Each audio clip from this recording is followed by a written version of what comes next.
Namaskar. Hello and welcome to PGurus channel. I'm your host Sri Arya. Today I have a couple of returning guests and one new guest. We're going to talk about a historic, momentous occasion that has taken place at the University of California, Berkeley. Let's welcome Aryan, Arya, and Pushpita ji. Namaskar, everybody. How are you? Doing good. Namaste. Namaste. So first, Aryan Sawant, just to make sure that there is no confusion. Aryan, one of the things that, I don't know if it is still true, but if you look at Berkeley as a university, right, its logo used to be just CAL, Cal. And I remember this history. It said that this was probably the first big university of its kind in California. Therefore, it said, oh, this is the California University. It wasn't. So after that, I guess the University of California, and then all the other things started. So Berkeley occupies a very important place in the university system, education system of the United States. So I would like you to go back to that time when you at last come as a guest on PGurus channel. We had an adversity, a setback, and then you guys have picked yourself up and you've done something incredible. And I have not said anything so far. I'd let you announce it, and then I will refer to you, Arya, and then to Pushpita ji. Over to you, Aryan. Sure. So my name is Aryan. I lead the CYAN chapter at UC Berkeley. Back in March, we had a version of Hindu Heritage Month that we introduced at UC Berkeley that eventually ended up getting killed. We then released those videos in May, which is when you had us on your show. And since then, we've had about, I'd say, 7 to 9 months of back and forth emailing with a lot of the student representatives that both helped kill the resolution back then, as well as new people who are newly elected to the Senate. And since then, we've made several different edits and variations of the resolution so that all parties that are within the Senate see the resolution as something that they feel open to accepting and passing. And so the new version of the Senate resolution is largely similar to the old version. The key differences being that there are changes in citations, there's changes in the ways words are structured, but the premise on which they originally removed the Hindu Heritage Month resolution from the docket in March, was always that there was some form of Hindu nationalism involved in it. Yet the new version of the resolution has nearly no substantial differences. So the key thing to note here is that the resolution is basically the same. In fact, we published the new version of the resolution on our social media. You can check that out at cyan.berkeley on Instagram.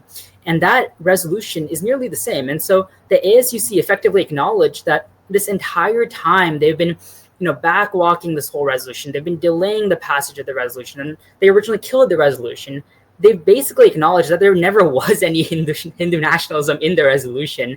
And this whole debacle has just been a ploy to basically make a political statement that Hindus are always held to a higher standard, and therefore they have to spend twice the amount of time to get a Hindu Heritage Month compared to other groups where their versions of Heritage Months take maybe 2-3 weeks tops. And the second point I'll make is that we got to keep a lot of the core things we wanted to maintain within this resolution. Number one, we maintained Hinduphobia. Yes, it's not in the form in which we have a full definition of Hinduphobia. There's still much more work to be done. But we have the word Hinduphobia. We're acknowledging acts of temple vandalism in the Bay Area, including just here in the East Bay. In addition to that, we didn't have to exclude the term Sanatan Dharma, which is a red line for us. We were never going to remove that term because there were, for some reason, Hindu nationalist leanings as a result of associating and using that word. And thirdly, and most importantly, we acknowledge the fact that there is a significant lack of representation within the Hindu community at UC Berkeley. Every religious identity group, and I spoke about this the last time I was on your show as well, every single religious identity group at UC Berkeley has representation. The Sikh community has representation. The Muslim community has representation. The Christian community has representation. The Jewish community has representation. All these religious groups have representation in the form of an informal caucus or a union within the ASUC Senate, the Senate at UC Berkeley. The only unique community that does not have this form of representation is the Hindu community. And the one form of substitute they've provided for the Hindu community is a South Asian community. And so in providing and introducing this Hindu Heritage Month and passing it, we've shown that the South Asian community doesn't represent the Hindu student body at UC Berkeley, right? When they release statements on horrible terror attacks like Belgaum and say, oh, there's context to Belgaum. They add both sidesism to the issue. They're not speaking for Hindus. And I think that's what this Hindu Heritage Month resolution makes clear, that Hindus are capable of representing themselves. And like I said earlier, this is just the beginning. I'm sure there's much more work to be done, especially on the Hindu phobia end, but I think it's a good start. Thank you so much, Aryan. And Arya Kulkarni is with Hindu Yuva in UC Berkeley. Arya, this is the first time on our channel. Welcome to our channel. And see, this whole thing about Hinduism being, or Hindu, anything to say, the moment you utter the word Hindu, you say, oh, you are a Hindu nationalist. Has there been a Hindu chaplain at UC Berkeley? Do you have a Hindu chaplain now? First of all, thank you for having me on your show. Namaste to all the viewers and audience. To answer your question, first thing I would like to say is, no, there is no Hindu chaplain. There is no one who speaks for Hindu students. In Rutgers, I'm sure I've found out that there is a Hindu chaplain. There is some Hindu representation, but at Berkeley, there is no formal Hindu representation. There's no informal Hindu representation. There's nothing. If you're Hindu, you get grouped in with South Asians. And to build off Aryan's point, when you're South Asian, you're not Hindu. When you're celebrating Diwali, Holi, or something that's so close to many of our hearts, it's not Hindu, it's South Asian, and we are forced to share it with other people, other cultures. And no, I'm here to say that no, it's Hindu. When we light a diya on Diwali, it means something to Hindus. It means something to everyone who's been listening and hearing about Lord Ram throughout their childhood. When we do Holi, it's not just because we're just throwing color around. It's because we're signifying something greater to Hindus, that a new beginning, the new year is happening. It's similar to Gudi Padwa or any other sort of festival. It's Hindu. It's not South Asian. And I mean, that's kind of the crux of this resolution that we didn't want to lose, that the Hindu identity is something that's so important to keep and to preserve on our campus. Thank you so much, Arya. And Pushpita ji, thank you so much for putting together this whole group. And you've been working ceaselessly, tirelessly across the country. You're on CoHNA. See, this is the first, because I think no other university, if I remember correctly, I could be wrong about this, no other university has declared a Hindu Heritage Month. And Arya or Aryan, one of you, I'll ask you the question next time around. Tell us which month it's going to be. Over to you, Pushpita ji. Yeah, thank you for having us. And, I have to say, this is really for Aryan and Arya to talk about. This is their win. They have worked so hard for it, right? They have been working on this for, I think, over 14 months, right? This is a really long haul. And I think everybody should look to them for what persistence and focus and, a drive can get you. And to learn that not to get set, there was a setback, and not to give up, right? And that's actually what our Dharma teaches us too. So I think they embody Dharma in action in more ways than one. So, from a CoHNA perspective, we are very proud of these Hindu students on campus of our CoHNA Youth Action Network chapter, which is on Berkeley, and the partnership with Hindu Yuva. I mean, this is really what Hindu student organizations should be doing, because in a democracy and in university campuses, you have to speak up to be counted. And to add on Arya's point about South Asia, right? I mean, South Asia is bad. And many people don't realize, but in the Indian American diaspora, only 55% identify as Hindu. Right. So we cannot rely on Indian American or South Asian voices to speak up for Hinduism. We have to speak up proudly Hindu. And then Arya and Aryan are born and brought up here. They are Hindus from Nepal, Bangladesh, Caribbean, so many other parts of the world, right? Very important that they all get a space to talk about Bhagwan Ram, or to celebrate Holi, or to do puja, do yoga, whatever, without having to, dilute their identity into a larger sea. That doesn't mean we are anti any other identity, but having a safe space for yourself and having your college, having your university honor that special identity that you have is really important. So kudos to both of them for getting this win. I personally was shocked to realize that this was the first major university to honor Hindu Heritage Month, because it's such a benign thing, right? We talk about the celebrations, the beautiful festivals, the contributions that the Hindu community has made all across the United States. And for something like that to run into controversy, I think really shows that, this is not about being quiet and putting your head down, because at the end of the day, people just are annoyed with your existence. So you have to fight for your space, and you will get it, as these kids, as these youth show us. Thank you so much. And before I defer to Aryan, I have to tell you, life was a little simpler when I was a student. I studied at Colorado State in Fort Collins in Colorado. The student body is about 20,000, and it was late 80s. And what had happened was funding to educational programs was cut so that they could pave the football field lot, paving lot, or a car parking lot, because it was just gravel, and they wanted to pave that. So money had to be found. So they took the money from some educational program, like they cut some courses, and they did this. Now, what happened was there was a representation of students in front of the president of the university body. And guess what? I was selected to be the voice of the graduate students.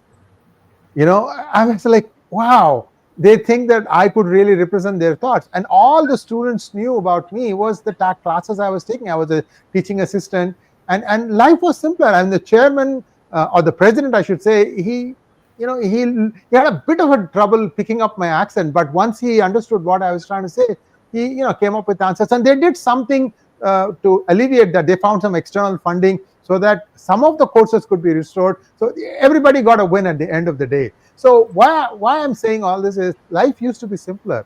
Now you've got all these groupings and so much bias against Hindu concepts, Sanatana Dharma, Indian American, all these things have come up.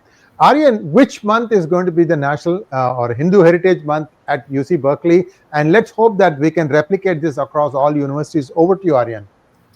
Yeah, it's going to be October at UC Berkeley. And I'll just add that we started this whole process, like Pushpita ji said, 14 months ago in October, on October 10th specifically. I still remember the day me and Arya, I was at his apartment and we were writing up the resolution, and we walked to another senator's house actually at the time to propose the resolution. Now, 14 months later, we are at a point at which we have a resolution. But that just goes to show you kind of what Pushpita ji said, is that it takes an extensive amount of teamwork, effort, dedication. I can already tell you there are several email chains that probably at this point have over 100 emails that have been exchanged between all the senators, me, Arya, etc. And the other thing I'd just say is that this effort would not have been possible without kind of like, two organizations, two institutional bodies, CYAN and Hindu Yuva, working together. And I think that's so important because we have a lot of these clubs, Hindu organizations across campuses, whether that's Rutgers or Berkeley. And what's important is that, we have our distinct identities in terms of we might do cultural events, or CYAN tends to do more advocacy related events. But when it comes to things like Hindu Heritage Month, when it comes to issues where Hindu students are basically being held to a higher standard than any other identity or any other group on campus, we come together. And I think that's what this effort showed, which is that even students from Hindu Yuva and CYAN, when it comes to these things, can collaborate, can work together. And regarding what was said about, Hindu students are kind of finding their identity, I think this is a good opportunity for them to find their identity. It's an uphill battle, and so it forces us to ask difficult questions. What is Sanatana Dharma? Why do we have to explain to South Asian senators what Sanatana Dharma is? And so we end up doing our own research. We end up learning more about our culture as we're advocating for this Heritage Month, and we end up educating people as well. I can tell you firsthand some of the people that vehemently disagreed with us on this Heritage Month. Not all, but some of them, I think near the end started coming around. They might have not agreed on every single thing we wrote about, but they started, they felt more open to a lot of the concepts you're talking about, including keeping Sanatana Dharma, talking about Hindu-phobic incidences. So this is just a start. I think if, the last thing I'll just say is if we can do this at UC Berkeley, no other campuses have an excuse anymore. You can do it anywhere. And so I'd only ask, if you're part of a Hindu Yuva, if you're part of a CYAN, to really take initiative and try to sponsor Hindu Heritage Month at your campus, because I think it goes a long way in improving representation. And I think it'll also help you rediscover parts of your Hindu identity as well. Thank you so much, Aryan. Arya, I have a question for you. So we are talking about a student body of which some of them are actually senators. Does the Hindu American community of students in Cal, I'm going to start using Cal because I'm so much comfortable using that name.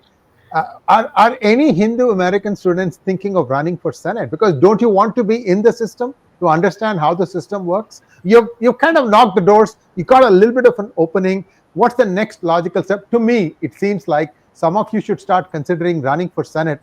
How does it work? I mean, what is the process involved? Yeah. I can talk about before HHM and after as well for the Senate process. I'm sure that in the past that we probably had presidents, vice presidents, and many senators that were Hindu, but before they would never say that I'm Hindu, I'm proud of my identity, I'm proud to represent Hinduism and Hindu students. They always ran under the banner of I'm South Asian and I'll represent the South Asian community. And I'm hoping post HHM that there are more and more kids who are feeling emboldened to say that they're proud of their Hinduism, they're proud of their faith, and they're proud to run on that faith stance for in Cal.